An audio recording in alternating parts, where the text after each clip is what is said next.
c'est la même remarque que tout à l'heure sur... on se pose les questions de demain avec finalement avec la vision d'hier. C'est-à-dire que, d'abord, si je dis, il n'y aura pas de solution pour ça, eh ben, il n'y aura pas de solution pour tout, et puis il y a des problèmes qui nous dépassent, on fait de son mieux. Après, l'affrontement qui consiste à dire, oui, tu dis que, etc.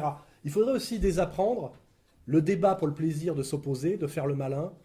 Ça ne sert à rien. C'est-à-dire qu'à un moment donné, ce qui m'insupporte, moi, de plus en plus, je le vois parce que je gère un site internet, des gens m'écrivent, c'est des gens qui ne sont là que pour faire le moi-je. À quoi ça sert de ramener sa fraise? À quoi ça sert de s'opposer pour rien? C'est aussi toute une évolution philosophique qui consiste à s'émanciper du monde finalement qu'on nous a imposé par les médias, les espèces de débats bidons, les émissions où chacun étale son pathos. On voit les émissions sur la 2 ménagère, etc. Je suis amoureuse de mon chien, j'aime pas ma mère. Il faut aussi réapprendre la vraie convivialité, la discussion qui n'est pas pour rien.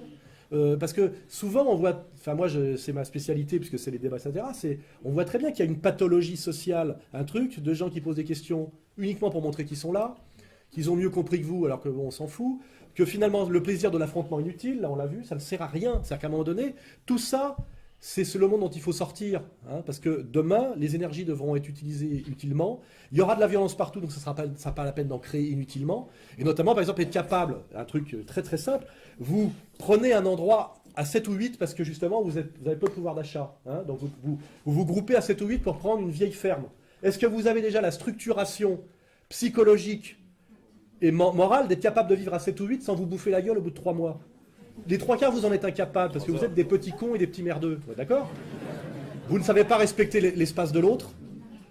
Vous ne savez pas être convivial et gentil. Vous êtes mal élevé. Il ne faut pas oublier que les pays de la politesse, c'est le Japon. Pourquoi? Parce que c'est tout petit, il y a beaucoup de monde. Et si on n'est pas très très poli, la promiscuité génère de la violence. Donc vous pouvez être mal élevé dans certaines conditions.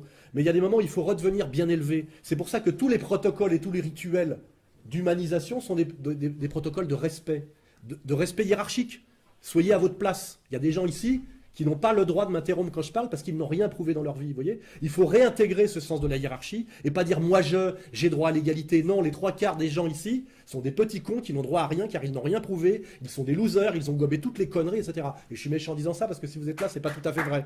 Mais il faut réintégrer le principe de modestie, le principe de hiérarchie, le principe de respect, le principe de générosité. Sinon, on n'y arrivera pas, parce que tout le système se sert de ça pour nous opposer les uns aux autres, jouer sur notre ego, notre arrogance. J'ai droit à ça, moi la petite segmentation de marché, je suis gay, donc j'ai droit à ça, je suis juif, donc j'ai droit à ça, je suis arabo-musulman, j'ai droit à ça, ton grand-père m'a colonisé, donc tu me dois quelque chose. Il faut sortir de toute cette merde, et ça se passe aussi dans la manière de se parler les uns aux autres, réapprendre.